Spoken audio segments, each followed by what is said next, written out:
The Lord be with you. And with your spirit. A reading from the Holy Gospel according to Matthew. Glory to you, O Lord. Jesus said to the crowds, "Come to me, all you have labor and are burdened, and I will give you rest.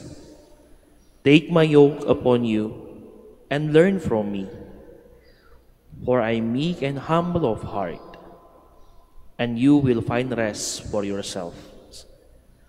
For my yoke is easy and my burden light." Brothers and sisters, the Gospel of the Lord. Praise to you, Lord Jesus Christ. Please be seated.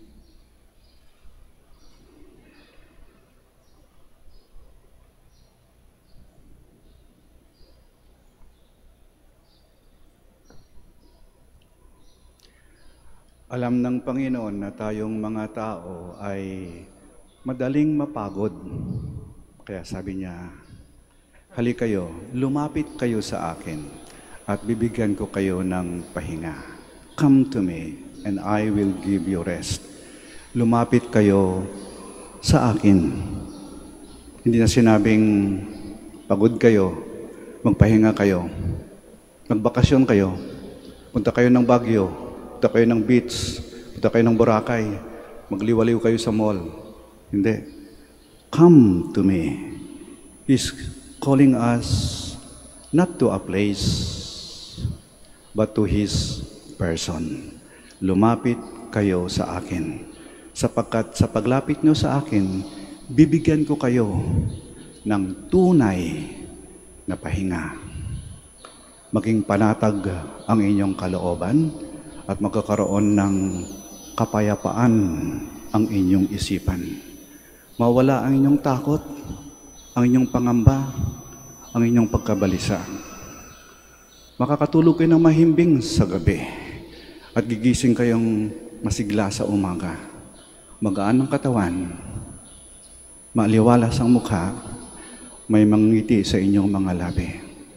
Maging kontento ka sa buhay mo. Hindi ka naghahanap ng wala at hindi mo papansinin kung ano man ang sinasabi ng iba. Hindi ka napapadala sa ingay, gulo, drama, at mga away-away.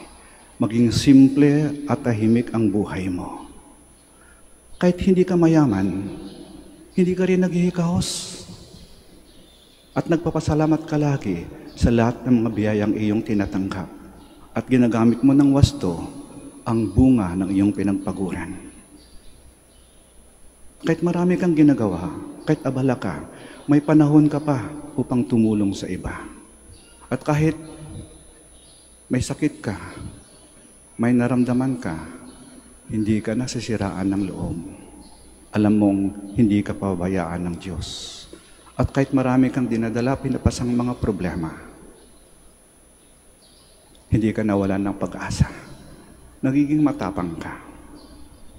At sa iyong dasal, hindi ka nagmamadali, hindi ka apurado, matyaga ka, sapat alam mong kung para sa iyo ay bibigay ng Diyos sa iyo. Kaya itong naramdaman ng mga taong lumalapit kay Jesus kahit sila'y pagod, naging panatag ang kaluluwa at nagkakaroon ng kapayapaan ang kalooban. Hindi ito maintindihan ng mga taong materyoso. Yung mga tao na ang inisip nila, ang pahinga at ang kaligayahan at ang kapayapaan ay nanggagaling sa kayamanan, sa tagumpay, at sa kaginhawahan. Nalimutan nila na ang tunay na pahinga at kapayapaan ay manggagaling lamang sa Diyos. Kaya ang sabi ni Jesus, pagod kayo, halika kayo, lumapit kayo sa akin. Bibigyan ko kayo ng tunay na pahinga. Pahinga. Yung bang makahinga ka ng gusto, yung hindi ka na hinihingal at hindi ka naghihingalo, pahinga sa piling ng Diyos. Ibig sabihin nun, ang hininga mo ay ang hininga ng Diyos. You breathe the breath of God. Kaya nga sabi niya, lapit kayo sa akin, halik kayo, halik kayo. Come to me, and I will give you rest. The rest and the peace which the world cannot give. The rest and the peace which I alone can give. Come to me.